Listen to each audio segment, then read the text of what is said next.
off his head and hit his lips and teeth with a cane. They killed Zayd ibn Ali, but were not satisfied till they exhumed his corpse, cut off his head and impaled his body. Couldn't Muawiyah be content with the Imam's peace agreement? Couldn't he be content with anything lesser than Imam Hassan's killing?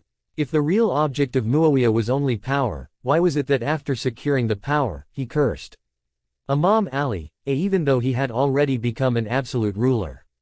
It is a clear mistake to think that Muawiyah and Yazid wanted peace with Imam Hassan and Imam Hussein and only wanted allegiance from them. The actual aim of the father and son was to take revenge from the religion of Allah and His Messenger, and they took this revenge by eliminating Hassan and Hussein, the two roses of the Prophet's garden. Security of Islam. Muawiyah wanted to murder Imam Hassan, but he did not wish to take the blame for it. He didn't wish to give a weapon in the hands of his enemies. So, to implement his plan, Muawiyah bribed some companions of the Imam to persuade him to wage war, and after he comes to the battle to kill him there. The Imam, being aware of this, made peace with Muawiyah and frustrated his plan, because if he had entered the battle, he himself, the members of his family and his true supporters would have been killed at the hands of his own army. And with that Muawiyah's object would have been achieved. The official Islam would have survived, and the true Islam would have perished. Not to provide excuse. If Imam Hassan had been killed at the hands of the traitors in his own army, Muawiyah would not be held responsible and Yazid's character too would not have come out to be so despicable. If Imam Hassan had been killed by his own army, Muawiyah would have come forward to take revenge for his murder, as he did in the case of Uthman, and would have got his murderer killed. And as he would have apparently avenged the murder of the Prophet's grandson, he would have acquired a great deal of support. It would have been just as he instigated the murder of Uthman, then rose to avenge it. Same result. Although Muawiyah made peace with the Imam, it was not his object to conclude peace or obtain allegiance, because just as his mother had Hamza's liver as her target, Muawiyah's target was Imam Hassan's liver. Muawiyah's aim was bloodshed of the Prophet's descendants so that he might satisfy himself by taking revenge from Islam and the Prophet of Islam. If Muawiyah's target had not been the Imam's liver, why did he cheat the latter after the peace treaty? It is an undeniable fact that the martyrdom of Imam Hassan was due to the poison Muawiyah had God administered for him. On the one hand, history has recorded Muawiyah's intrigues and crimes, and on the other hand, it mentions the Imam's greatness, devotion to Islam and kindness to the Muslim Ummah. Doubtlessly, Imam Hassan's peace treaty was a blessing for him, for his father, and followers of the Prophet, while for Muawiyah it was an eternal curse.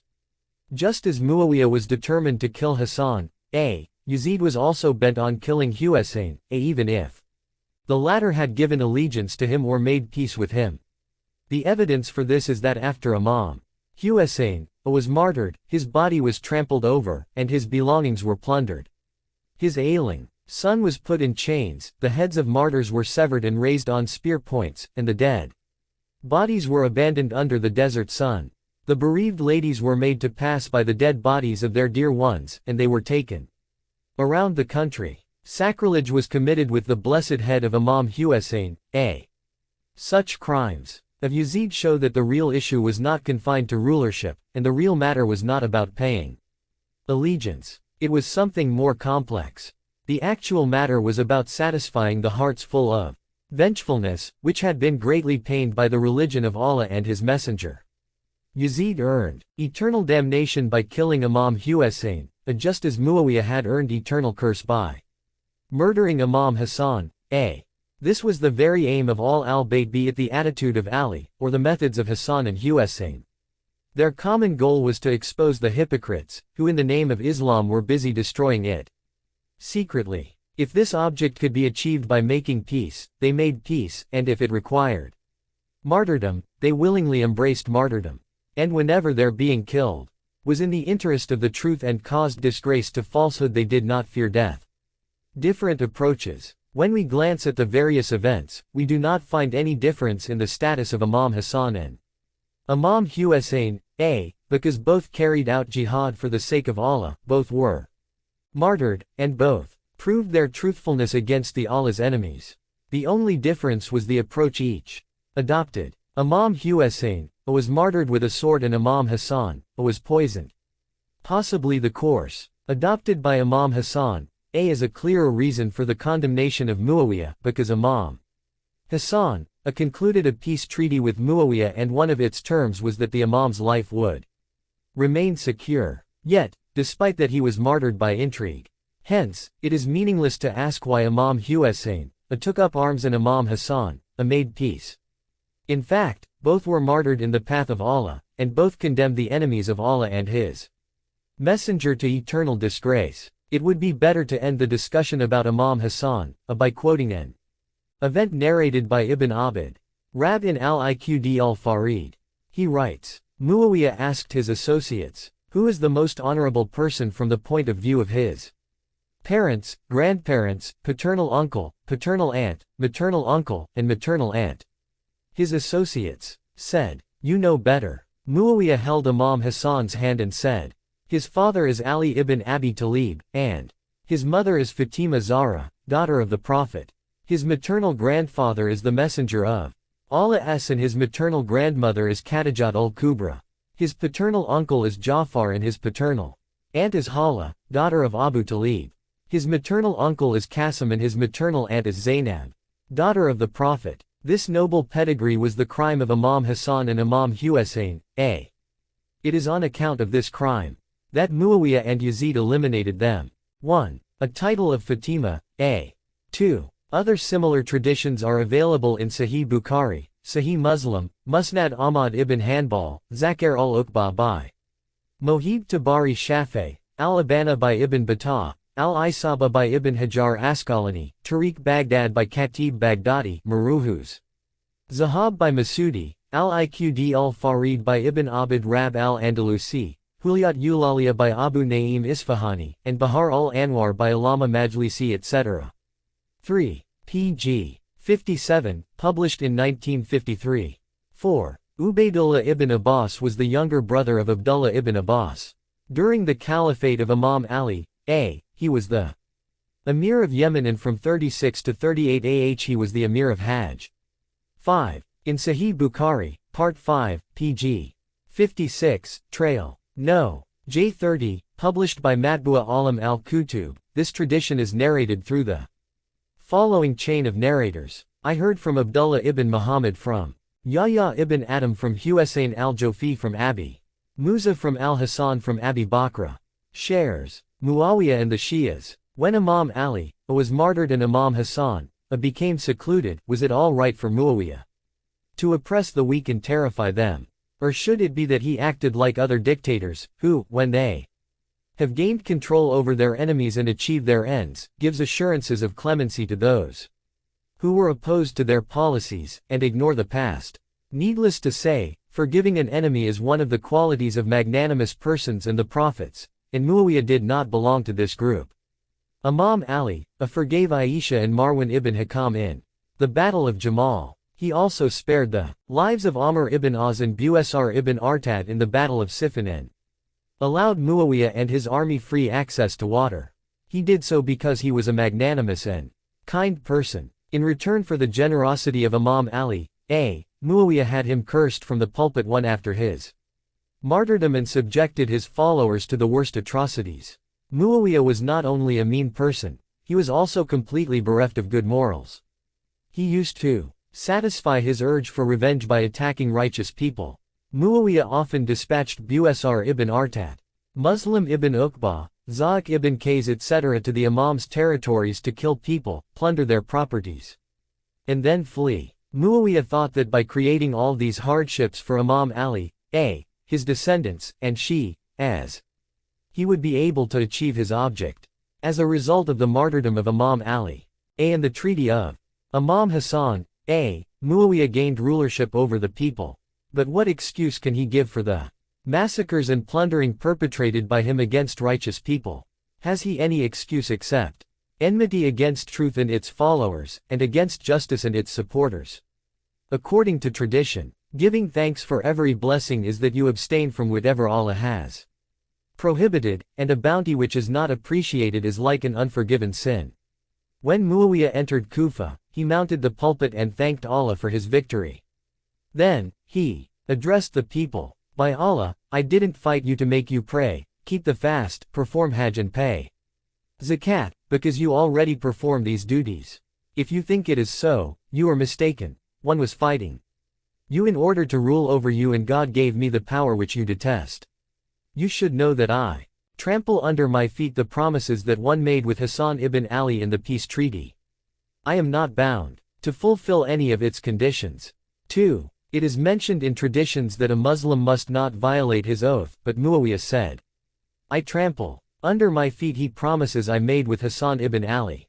The following were the conditions of peace treaty proposed by Imam Hassan. A. 1. Muawiyah would act according to Quran and Sunnah. 2. Muawiyah would not give caliphate to anyone but leave it at the choice of the Ummah. 3. The life, property and honor of the people would remain secure. 4. Cursing of Ali ibn Abi Talib would be stopped. Muawiyah had accepted all these conditions. But later on he practically trampled upon this treaty. Cursing of Imam Ali. A. It is narrated that one day, Abu Sufyan was riding on a red camel. Utbah was walking ahead of him and Muawiyah was driving the camel from the rear.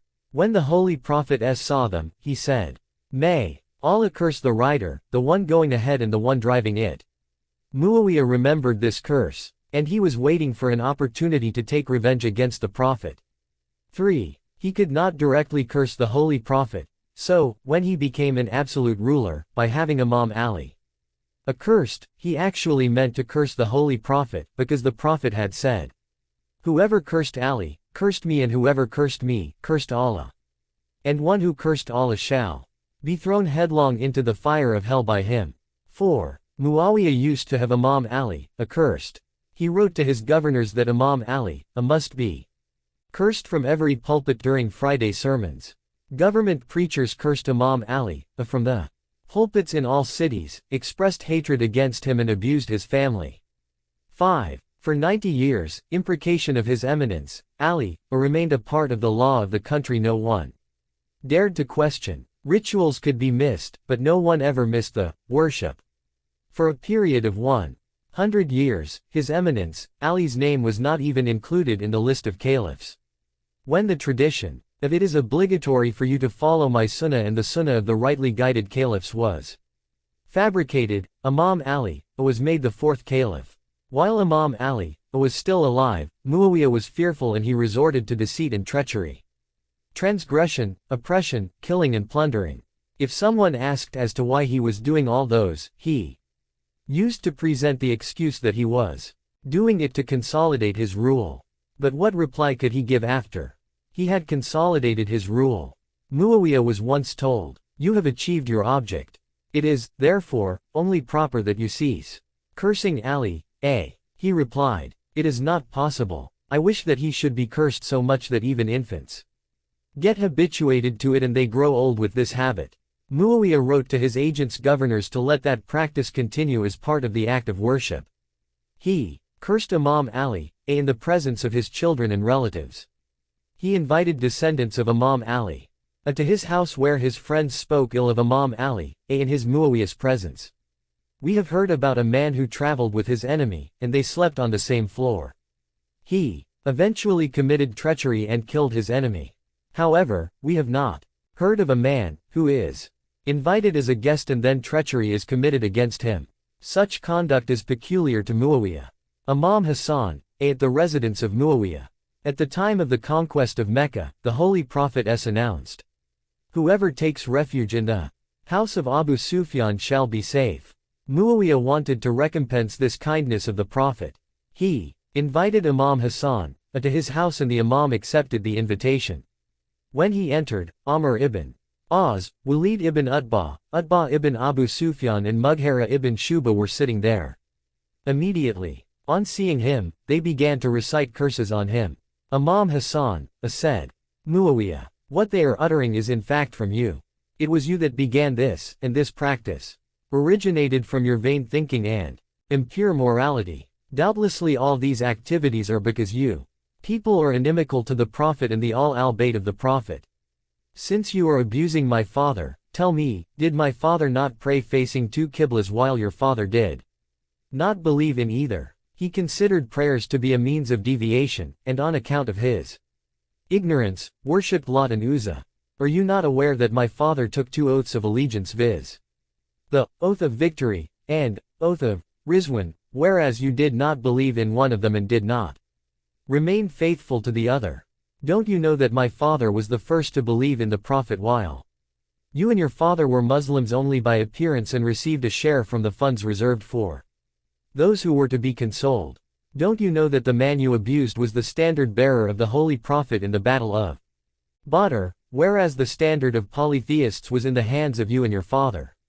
And the position was the same in the battles of Uhud and Khandaq. Are you not aware that the Holy Prophet cursed Abu Sufyan 7 times? First, when the Holy Prophet was proceeding to Taif, and Abu Sufyan abused and threatened him. Second, during the Battle of Badr. Third, in the Battle of Uhud when Abu Sufyan raised the slogan of "Long live Hubal." The Prophet cursed both Abu Sufyan and Hubal. Fourth, in the Battle of the Ditch. Fifth, at the Treaty of Hudaybiyah. Sixth, at event of the allegiance of Aqaba. Seventh, the day Abu Sufyan rode a red camel. The statements of Imam Hassan support our point of view. Muawiyah's object was not restricted to the acquisition of power. His final goal was to use this power to take revenge against the truth and the followers of truth. Abdullah bin Ja'far and Muawiyah. One day Abdullah ibn Ja'far visited Muawiyah, and Amr ibn As was sitting there. Abdullah had not yet taken his seat when Amr ibn As started abusing Imam Ali. Both Abdullah and Muawiyah heard what he said. Abdullah was infuriated and he began to tremble with rage. He got ready to fight and, having pulled up his sleeves, said to Muawiyah, "How long should we get enraged at your hands? May Allah destroy you. Have you forgotten your dirty role in killing Muslims? Have you forgotten that you were fighting against the commander of the faithful? You have been perverted for too long. Now you must return to truth. You are caught in the mire of injustice and sin and must be guided to the right path. If you do not change your ways, we shall publicize your evil deeds. You must refrain from this abusive language in our presence. When you are alone, you can do what you like. The Almighty Allah will punish you for that." Muawiyah wanted to extinguish the divine light by cursing and vilification, but the light of Allah cannot be extinguished. It shines even though the polytheists may despise it. After Imam Ali's martyrdom, Muawiyah did not discontinue cursing him. Times changed, and people placed the Imam in the category of prophets and saints. And some people like the Gulat even raised him to the level of divinity. While the name of Muawiyah was included among the murderous and barbaric persons of the world. An Imam of all al-Sunnah, Hassan Basri said, Muawiyah committed 4 such acts, that even one of them is sufficient to make him damned. First, he grabbed the caliphate without consultation even though the companions of the Prophet were present at the time. Second, he made his son Yazid, his successor. Third, although the Prophet has clearly stated that the child belongs to the husband of its mother, he made Ziyad his brother. And fourth, he killed Hujr 6 and his companions. Woe be to him regarding Hujr and his companions. Imam Shafi'i says, friends of his eminence, Ali, concealed his virtues on account of fear, and his enemies conceal them because of envy and grudge. Despite this, his virtues have become so famous that they have enveloped the East and the West. Day by day Muawiyah became aware of his own defects and realized that he did not possess any good quality. Hence, he adopted this policy that whenever one mentioned the virtues of Bani Hashim, he used to say, Uthman was killed unjustly. One day Muawiyah passed by a group of Quraysh. All except Ibn Abbas stood up before him. Muawiyah said, O Ibn Abbas, Uthman was killed unjustly. Ibn Abbas said, Umar ibn Khattab, too, was killed unjustly. Muawiyah said, Umar was killed by a disbeliever. Ibn Abbas asked, who killed Uthman? Muawiyah replied, the Muslims. Ibn Abbas said, so your words carry no weight. 7. Persecution and bloodshed. Faith is defined as follows. It is the certainty in the heart, acknowledgement with the tongue, and action with the limbs. Muawiyah's enmity against the Holy Prophet and his family was also the same. Because his heart was filled with avarice, he cursed with his tongue and said, "Infants should grow up, and the grown-ups should become old," cursing. And as regards his actions, he did not even refrain from persecuting and shedding the blood of the family of the Prophet. Muawiyah appointed Ziyad ibn Sumayya as the governor of Iraq.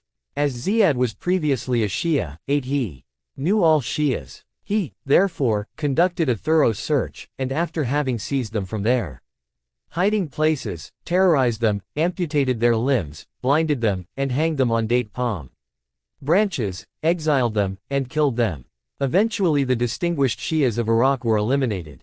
Muawiyah wrote to his governors, "Do not accept the evidence given by a Shia and choose your representatives from amongst the supporters of Uthman.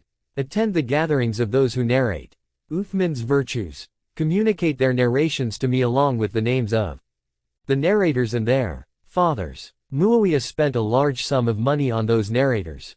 Since it was a good means of earning money, fabricated narrations regarding Uthman's virtues became rampant.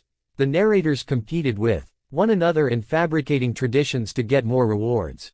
Muawiyah's circular. Muawiyah wrote to his governors, "Traditions in praise of Uthman have spread in all cities.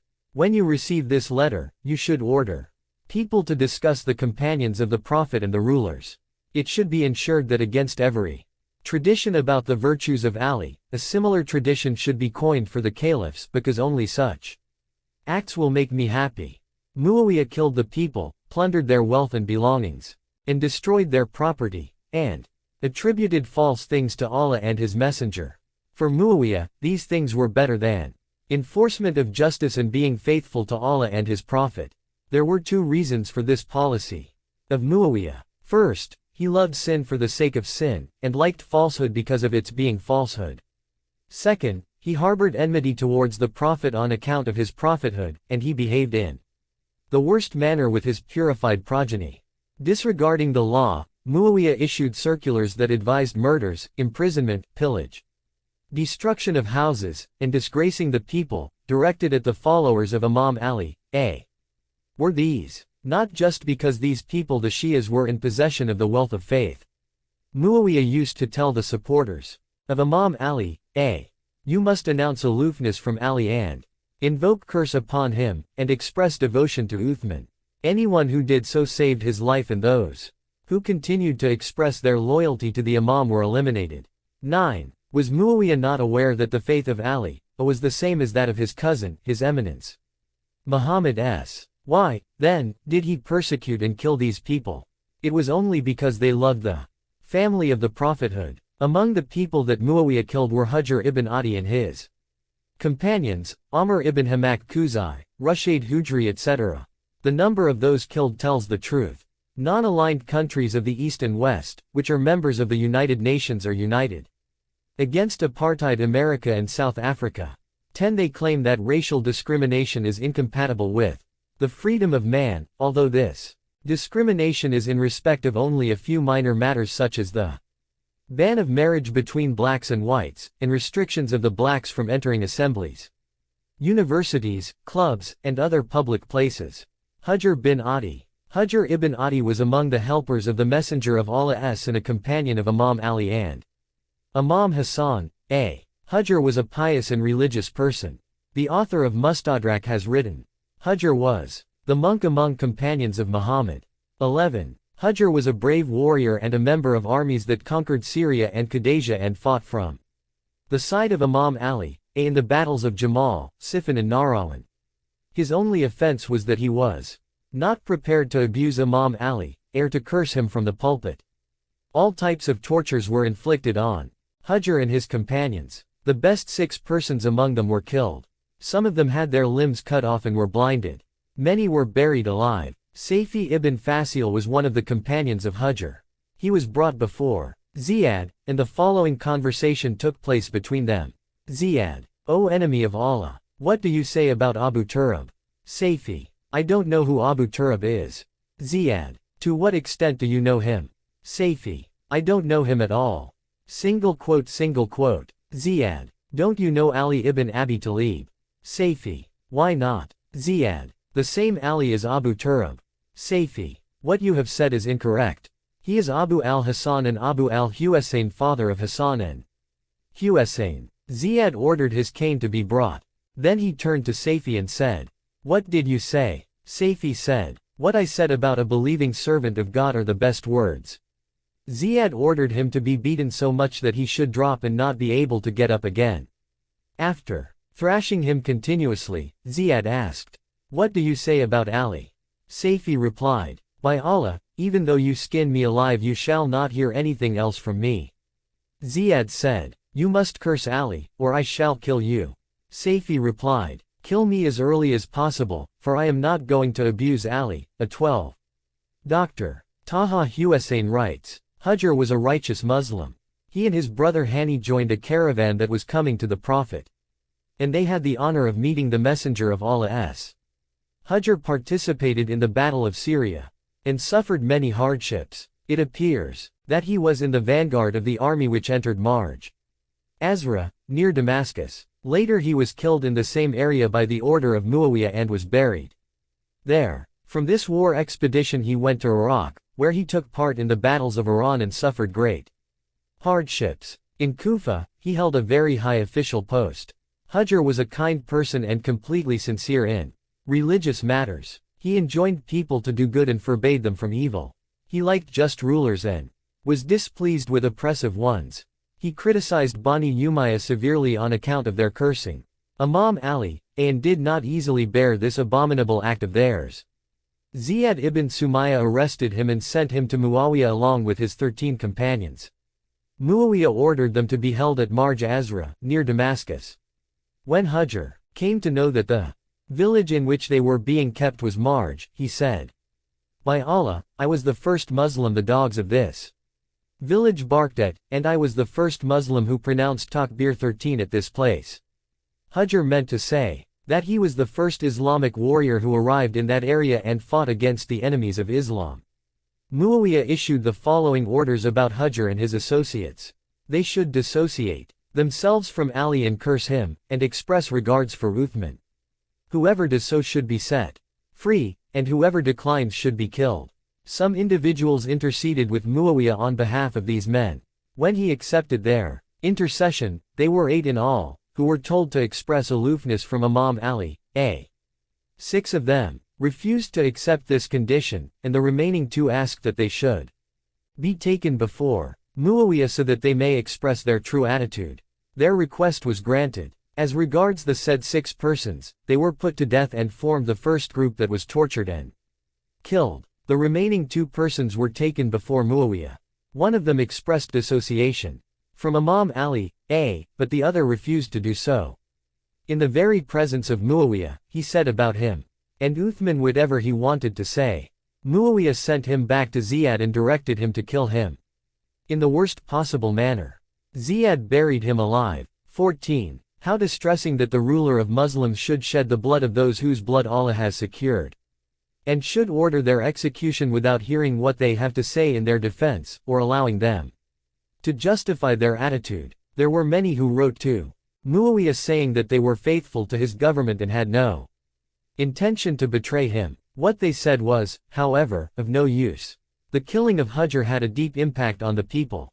When Rabi ibn Ziyad heard the story of Hujr, he died of shock. Abu Ishaq Sabi'i was asked, "When were the people humiliated?" He replied, "When Imam Hassan passed away, when Ziyad became Muawiyah's brother and when Hujr ibn Adi was killed." Muawiyah ibn Khadij said, "Don't you see that we fight for Quraysh and sacrifice our lives to defend their kingdom, while they attack our cousins and kill them?" Aisha said, "I heard the Holy Prophet said, some persons will be killed in Azra, as a result of which Allah and the celestial beings will become angry. So, on account of the murder of Hujr, initially, I decided to revolt, but was afraid lest the event of the Battle of Jamal should be repeated." Dr. Taha Hussein says, "The murder of Hujr is the greatest tragic event of history. Contemporaries of Muawiyah believed that Muawiyah was a headache for Islam. Muawiyah himself knew it and used to feel proud of it." Amr bin Hamak Khuzai. Amr ibn Hamak was a companion of the Prophet, who embraced Islam before the conquest of Mecca. He was a close associate of the Holy Prophet. The Prophet prayed for him that he might enjoy his youth. Hence, even when he was 80 years of age his hair had not become gray. Amir al-Mu'minin Imam Ali. Prayed for him, O Lord, illuminate the heart of Amr on account of his piety and guide him to the right path. When Ziyad became the governor of Kufa, he summoned Amr, but Amr went into hiding. He was pursued and his wife, Amina bint Sherd, was arrested. Eventually, the officials of Ziyad arrested Amr and beheaded him. For the first time in Islam, Ziyad exhibited Amr's severed head at various places and sent it to Muawiyah. Muawiyah displayed generosity and sympathy by sending Amr's head to his imprisoned wife and it was thrown in her lap. Amina placed her hand on the forehead of Amr, kissed his lips and said, "For quite a long time, you had kept him hidden from me and now you have brought his body to me as a present. Blessed be Amr who came to me as a present. He neither made me furious nor ever became furious because of me." There is no doubt that Yazid was like his father, Muawiyah. Yazid cut off the head of Imam Husayn, and exhibited it in various cities before the very eyes of the Imam's wife and children so that it might be more painful for them. Muawiyah sent the head of Amr to different cities, and then had it thrown into the lap of his imprisoned wife so that she might be further distressed. Rushayd Hujri. Rushayd was a worthy disciple of Imam Ali, Ziyad told him to express dissociation from Imam Ali, and curse him. Upon his refusal, Ziyad cut off his limbs and crucified him.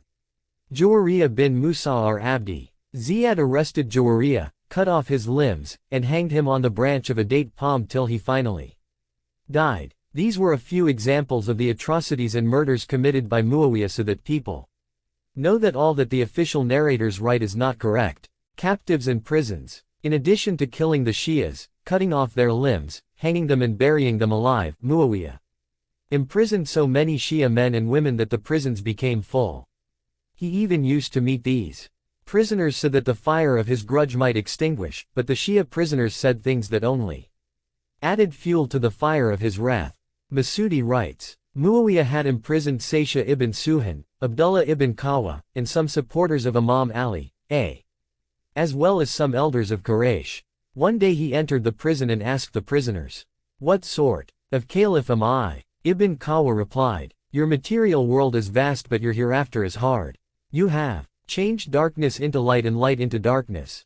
What sort of a caliph would be he who rules over the people by force and becomes low in the eyes of the people owing to his pride, and gains domination over them by means of falsehood and deceit? By Allah, you were present on the battlefield at the battle of Badr. You and your father were among the enemies of the Prophet who were in the caravan and who ran away. Your grandfather and father were set free by the Holy Prophet. Is such a person fit for caliphate?" 15. Muawiyah imprisoned the righteous servants of Allah, killed them, exiled them, amputated their limbs, and burnt them alive. He meted out this treatment to the friends of Imam Ali, after they had accepted his rulership. Despite this, there are people who say that Muawiyah had a tender heart and was kind. George Jordak has replied to this remark in his book Al-Imam Ali, in the chapter of Muawiyah and his successors. We reproduce below a portion of that book. On one hand, Muawiyah was so kind that he granted Egypt and its inhabitants to Amr ibn As, and on the other hand he was cruel that he even took away the right of Egypt and the Egyptians to live. If this could be called kindness, then every murder is kindness. When a person studies Muawiyah's policies carefully, he will be stunned to find what means he employed to persecute the people. Murder, plunder, and terrorism formed his basic policy, and making attractive promises and administering threats were also parts of it. It also includes the murder of good and innocent persons, holding rogues and criminals in esteem, false propaganda and seeking assistance from people of bad character. Abu Sufyan's nature had a great influence on the character of Muawiyah. In the same way his disposition had deep imprints of his mother, Hind. Thus, both played an important role in molding his nature and habits. Muawiyah's services to the Shia faith. Building their arguments with Quranic verses and numerous sayings of the Prophet, Shias believe that love and obedience to all al-Bayt of the Prophet is obligatory and it is necessary to dissociate from their enemies. Shia scholars have written countless books about the virtues of this family. But the Quran, the traditions, and the books written for the propagation of Shia faith are not as effective as the policies of Muawiyah, which became the cause of publicity and strengthening of Shia faith. The crimes of Bani Umayyah were more effective than the thousands of books and proved more effective in proving the rightfulness of Amir al-Mu'minin than thousands of arguments. In proving the facts, rational and scholarly writings are not as effective as historical events. It is because historical events are like experiments, whose results are undeniable.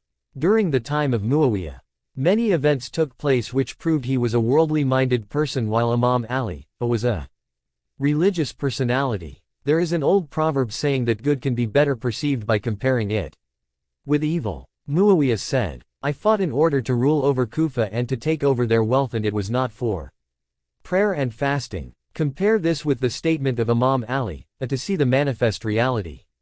The Imam once pointed to his shoe and told Ibn Abbas, in my view, this shoe is better than rulership, except that I should protect a right, deliver it to one who deserves it, and should restrain from falsehood. Muawiyah decided to erase the name of Imam Ali and his descendants from the minds of the people, and to invite them towards attachment to Uthman and alliance with Bani Umayyah. To achieve this, he killed and persecuted them and considered it to be his political acumen and expertise.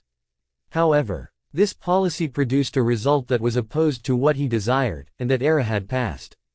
Today, the name of Bani Umayyah has become a symbol of injustice, corruption, treachery, murder, and pillage. Whereas the name of Imam Ali is the icon of guidance, truth, and protection of the oppressed. Abdullah ibn Urwa ibn Zubair told his son, pay attention to faith, for whatever the world constructs is destroyed by faith, but when faith is made the foundation, the world cannot destroy it. Just look at Ali ibn Abi Talib. Whatever Bani Umayyah said to vilify him caused him to become more popular. By Allah, the weeping of Bani Umayyah for their dead and the reciting of elegies by poets were nothing but mourning for decayed corpse. Dr. Taha Hussein writes in Ali wa Banuhi, nothing promotes the views of the opponents of despotism and prompts people to embrace their thinking as despotism itself does, because despotism automatically makes the people inclined to the oppressed and makes them take up their cause. Views attract the people profoundly to themselves and acquire greater strength as against the crimes of the despots. And in the end, the views come out victorious. In light of the above discussion, during the 10 years of Muawiyah's rule, Shias spread their religious beliefs all over the Islamic territories. When Muawiyah died, all the inhabitants of Iraq and the majority of Muslims in general were inimical to Bani Umayyah and loyal to Ali and his descendants. Of course, the Shia faith consists of support for all al-Bayt and enmity against Bani Umayyah, and its foundation was laid by Muawiyah. By employing means to annihilate the Shia faith, Muawiyah himself helped the spread of the Shia faith all over the country. Muawiyah left the world, but the Shia faith and family of Ali continued to exist. And inshallah will exist forever. If thankfulness for injustice were allowed, we would have been thankful for those crimes by Muawiyah ibn Hind that became the means of advancement of the Shia faith. Who is responsible for disunity among Muslims? Keeping in mind the policy of Muawiyah regarding the Shias, we ask, who is responsible for disunity among Muslims? Who caused the Muslims to be divided into Shia and Sunni? Was it the Shias, or distinguished persons of Ahlul Sunnah, or the unjust rulers, who suppressed the freedom of people, considered their bloodshed lawful and laid the foundation of oppression for the despotic rulers coming after them, against the al-Bayt and their followers, who started the cursing and slandering of the companions of the Holy Prophet from the pulpits? Whose policy was it that, being in power, prescribed the cursing of His Eminence, Ali, until the children grew up until grown-ups became old? Who gave abundant rewards and wealth to those who used abusive language and curses? Who killed or exiled those who refused to curse? Who filled every portion of the earth with terror and fear? Did Shias commit all these crimes? And let not hatred of a people incite you not to act equitably. Act equitably. That is nearer to piety 5:8. It can be innocently said, we should not get involved in these conflicts and these discussions. Why should we discuss the deeds of the dead when even their bones have been reduced to dust? We Discuss those who are alive and cooperate with one another. We say in reply, true, we should let the dead remain buried and should become united and cooperate with one another. But the problem is that the traces of the crimes of the decayed bones is still present in the hearts of some people and manifest their effects, and arguments are adduced from what they said. It is strange that those who follow these decayed bones talk about unity, cooperation, and brotherhood only when they have no argument to put forward. However, when they get a chance to attack the Shias, they forget unity and cooperation.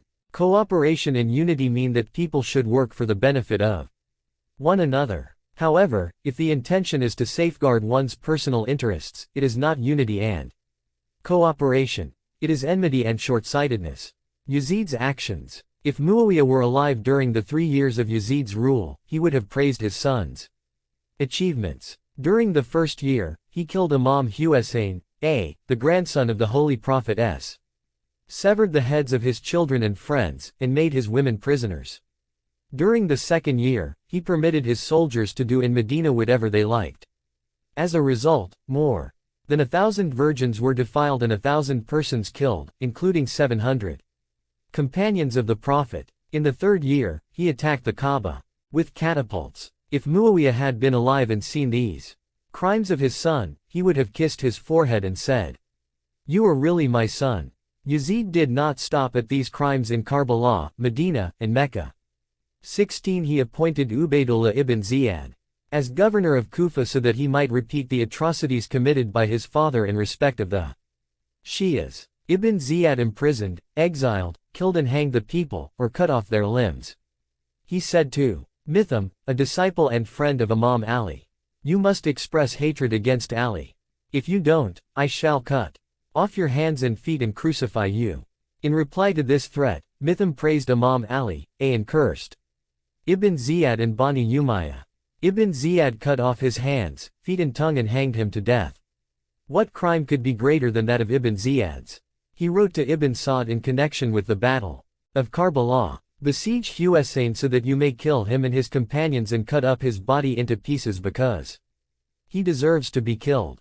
When you have killed Hussein, make the horses trample his body, because he is an oppressive person. I know that to make horses trample the body of a person after his death is of no use. However, I have vowed that if I kill him, I will treat him thus.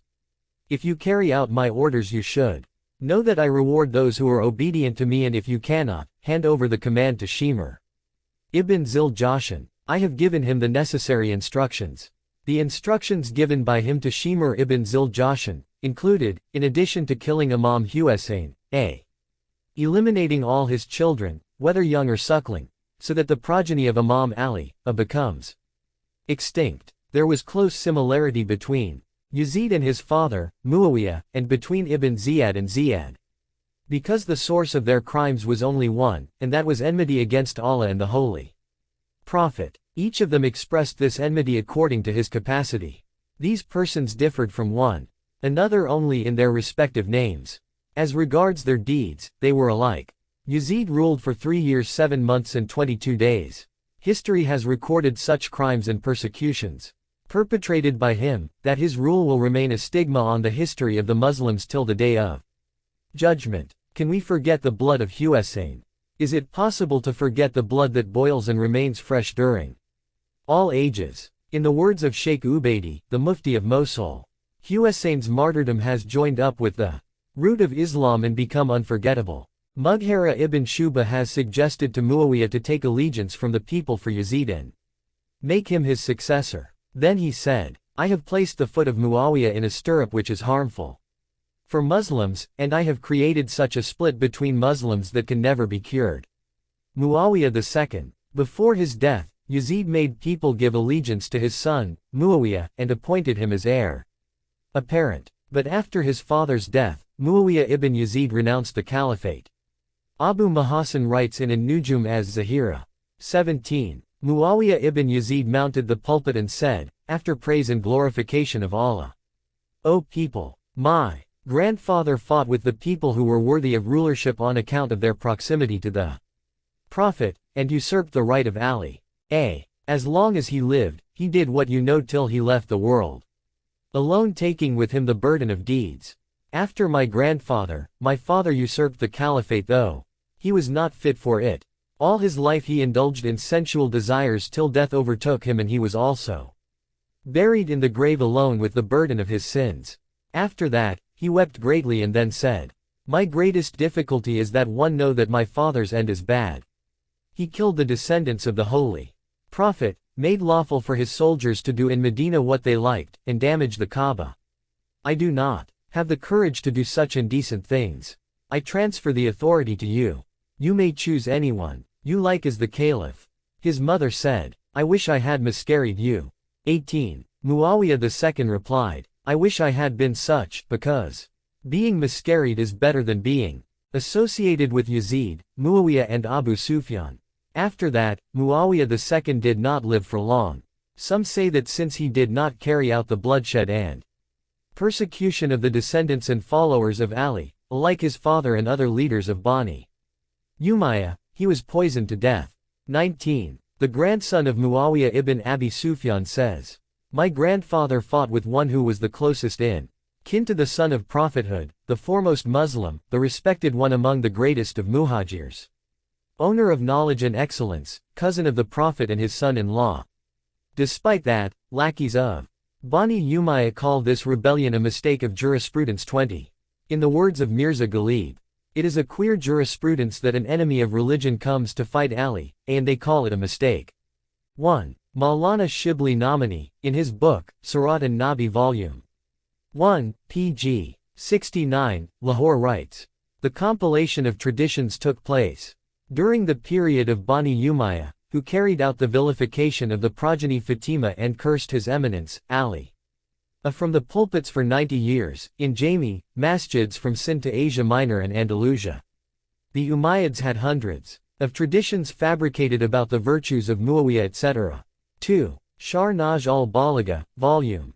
4. 3. Masudi says that Matraf ibn Mugharis said, my father and I were Muawiyah's guests in Syria.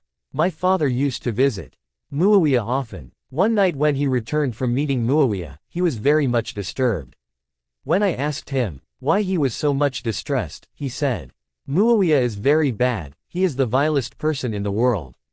I asked, what happened? My father replied, I told him, you have reached an age when it would have been better if you had acted justly and nicely, and looked at your brothers i.e. Bani Hashim with kindness and improved relations with them. By Allah, today, they have nothing that you may fear. Muawiyah said, alas, Abu Bakr, Umar, and Uthman managed the caliphate and behaved nicely with the people, but their names are now forgotten, but the name of Bani Hashim's brother the Prophet is called out 5 times a day in the world of Islam. I testify that Muhammad is the messenger of God. Now after this, what remains except that the name of Muhammad should also be destroyed? Masudi has quoted this incident from al-Mawfiqiyat of Zubair ibn Bakr, which is a reliable primary source. 4. Dalilis Sid Q, Vol. 3, pg. 231, quoting from Mustadrak al-Hakim. Noor al-Absar, Shablanji. pg. 100, published by Sayyidia Yanabi al-Mawada, Salernan Kunduzi Hanafi, pg. 205, published in Istanbul. 5. Shar Naj al-Balagha, Ibni Abi, el-Hadid, Vol. 3, pg. 15. 6. Hujr ibn Adi was a companion of the Holy Prophet. He was sentenced to death for his objections against the Umayyad policy and practice of cursing Imam Ali ibn Abi Talib. A brief history of him is given in this book. Note of al-Islam. 7. As Muslims considered the killing Uthman permissible whereas the killing of Umar was not, Uthman's killing was thus of lesser importance than Umar's. 8. In the beginning, Ziyad ibn Sumayya was in support of Imam Ali, so was Busr ibn Abi Artat, for some time.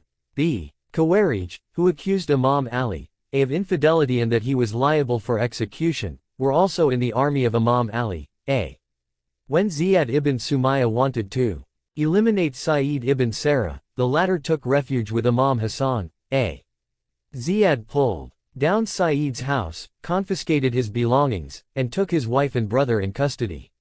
Imam Hassan wrote the following letter to Ziyad, So, to say, you are in pursuit of the life of a Muslim. He has the same rights as others do, and enmity towards him is the same as enmity towards others. You pulled down his house, confiscated his belongings, and took his wife into custody. As soon as you receive my letter, rebuild his house, and return his belongings and his wife. He asked me to petition on his behalf and I have given him refuge. Ziyad replied. From Ziyad ibn Abu Sufyan to Hassan ibn Fatima, a. So, to say, received your letter. You began the letter with your name, while you are the supplicant. I am the ruler, and you are a subject. You ordered me like a king ordered his subject. You have accorded refuge to a transgressor and then wrote a letter to me. He made you do a wrong thing, and you did it readily. By Allah, you cannot save him from my hands, even though he might enter between your skin and your flesh. The flesh I would like to eat most would be your flesh. Therefore, surrender him to his neighbor, who is more eligible than you to keep him. Know that, even if I forgive his crime, it would not be because of your request, and if I kill him, it would be because of his devotion to your transgressor father. God forbid. 9. This policy was pursued despite that freedom of belief is a fundamental human right. 10. This book was written in 1962 when the racists were ruling South Africa and the African Americans were also deprived of many rights of citizenship due to racism. 11. Sul al-Hassan, Sheikh al-Yassin, pg. 324. 12. Zakahir al-Darayan, page 30. 13. Expression meaning Allah is the greatest. 14. Ziyad was the one who arrested Shias in Kufa and Basra, cut off their limbs, thrust iron rods into their eyes and hung them from doorways. Abu Futu, Volume 4, pg. 320. Sharnaj al-Balagha, Ibn Abul Hadid, Volume 11, pg. 144. This wicked man initiated the practice of executing people after tying up their hands and legs, and according to Ibn Khaldun and Ibn Athir, he buried alive Abdur Rahman ibn Hisn due to his loyalty to Imam Ali, a. Shifa as Sudur, pg.315. 15. Maruhuz Zahab, Volume 3 petagrams.49, 1948 edition. 16. After Karbala, the most tragic event was the attack on Medina, which occurred in 63 AH during the last days of Yazid. A brief account of this event is that the people of Medina rebelled against Yazid, as they considered him a transgressor, a sinner, and an oppressor. They expelled Yazid's governor from the city and appointed Abdullah ibn Hanzala as their leader. When Yazid was informed of this, he sent Muslim ibn Uqba al-Mari, whom the Muslim elders used to refer to as Musraf ibn Uqba, with a force of 12,000 men to attack Medina and ordered him to give the people of the city 3 days to surrender. If they were to disagree, they should be attacked, and after they are defeated, the city of Medina should be left free for the soldiers to do whatever they liked. The army set out with these orders. A battle took place. Medina was conquered, and after that, according to the directions of Yazid, the soldiers were permitted to do whatever they liked in Medina for 3 days. There were plunder and killings all over the city during these 3 days.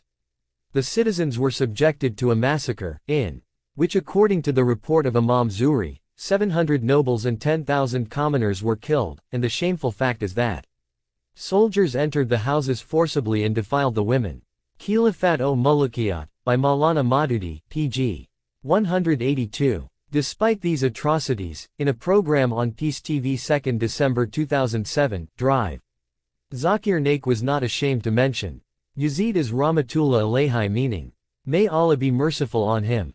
In the same way, the Egyptian, Sheikh Khazri writes on page 517 of his book, Ummat ul-Ilamiyya. Indeed, by rising in revolt against Yazid, Imam Hussein committed a great mistake.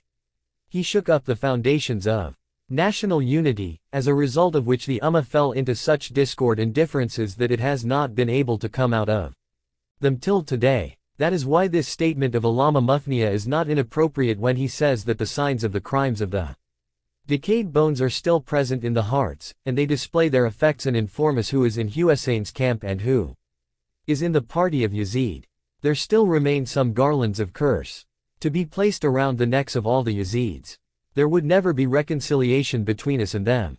Yazid is dead but his relatives are still there. Urdu verses. 17. First edition 1929. 18. This means that she wished that she had not have given birth to him. 19. After that, his tutor was also buried alive because the Umayyads thought that Muawiyah II had done all that under the influence of his tutor. Though his tutor must have also influenced him, it seems that a conversation of two maids was more the effective factor for this. Muawiyah heard a maid remarked, "The rulers of the world are attracted by beauty. Since I am beautiful, I rule upon them." Another maid replied, "What is the use of rulership? If the ruler is aggrieved by the condition of his subjects, he cannot remain happy even for a day, and he cannot even eat to his fill. If he is uncaring about his subjects, and is fully immersed in enjoyment, he would go to hell." Thus, rulers either pay attention to the material world or exercise care about the hereafter. This statement so affected Muawiyah that he announced his abdication. Tatmat ul-Muntaha. Volume I, pg. 72. 20. The author most probably refers to the popular opinion among the al-Sunnah ulama, who justify the actions of rebelling against Imam Ali, as simply wrong ijtihad, or a mistake in making decision related to jurisprudence fiqh. Note of Al-Islam. Shares. Bani Marwan. After the death of Yazid, the Islamic government was transferred from the descendants of Abu Sufyan to Marwan, who ruled for 9 months. During these 9 months, he had to fight on the one hand with Abu Sufyanis, and on the other with Ibn Zubair. Thus, he could not find an opportunity to persecute the Shias. Yet, during this short period he continued to pursue the policy of Muawiyah and Yazid. He continued the practice of cursing Imam Ali, from the pulpits. He gave refuge to wicked individuals, like Ibn Ziyad, Hassin ibn Numair and Sharjil ibn Zilqalah, and equipped them with weapons to fight the penitents, one who included distinguished Shia leaders like Sulayman ibn Surd Khuzai, Musayyab ibn Najba Fazari, Abdullah Azdi etc. The penitents numbered 5,000 and were the first group that rose to avenge the murder of Imam Hussein, although most of them were either killed or captured. Marwan's son, Abd al-Malik succeeded him. Abd al-Malik became the ruler of Syria, whereas Abdullah ibn Zubair occupied the seat of Hijaz.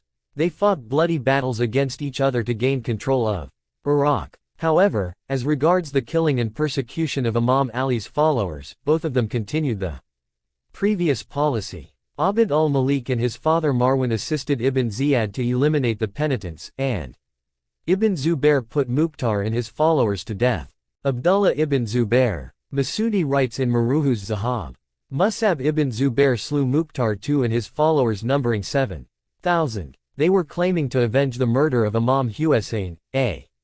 Musab ibn Zubair killed Mukhtar and having captured his womenfolk, said to them, "You must announce dissociation from Mukhtar." Except for 2, all announced dissociation from him.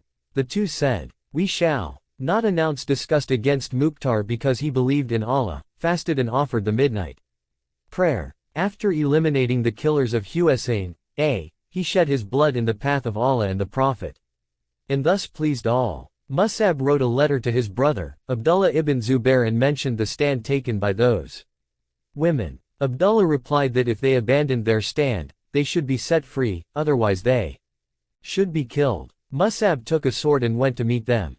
One of them expressed disgust against Mukhtar but the other refused and said, "Martyrdom is acceptable to me but I will stick to my stand. I know that I shall be killed, and would go to paradise, into the presence of the Holy Prophet and his al-Bayt. By Allah, I cannot accept the son of Hind and forsake Ali, Oh my God! Bear witness that I am the follower Shia of your messenger, the son of his daughter and the al-Bayt." Musab ibn Zubair killed her, making her among the martyrs. Ibn Zubair was an enemy of Bani Umayyah, but his enmity was for the sake of worldly gains. He fought bloody wars with this very object, resulting in 10,000 persons killed. As far as beliefs were concerned, they were alike. Bani Umayyah cursed Ali, from the pulpits, and Ibn Zubair also recited this curse. One day, Muhammad ibn Hanafiya learnt that Ibn Zubair was defaming Amir al-Mu'minin, from the pulpit. Muhammad ibn Hanafiya went to the masjid and interrupted him saying, "O Arabs, woe be unto you! Ali, A is being reviled and you sit quiet. Ali, A was the hand of Allah, against his enemies. Ali, A, was the pulverizing lightning of the subduer Almighty. Since Ali, A killed them for their infidelity, they harbor malice towards him and take out spite on him. For 40 Friday sermons, Ibn Zubair did not invoke blessings on the Holy Prophet of Islam. When asked for the reason, he said, "Members of the Prophet's family are unworthy persons. If I utter his name, their courage will increase and they will become happy, and I don't want them to be happy." Imam Ali, said, "Zubair was my friend, but he ceased to be friendly when his inauspicious son Abdullah was born. If Bani Umayyah killed the men and women on account of their being Shia, Ibn Zubair also did the same. It is true that the mentality of people who existed thousands of years ago exists even today. Because we see that the behavior Ibn Zubair and Bani Umayyah had towards the Shia, as the same attitude colonial countries are having towards the weak nations. The colonial powers have differences with one another in matters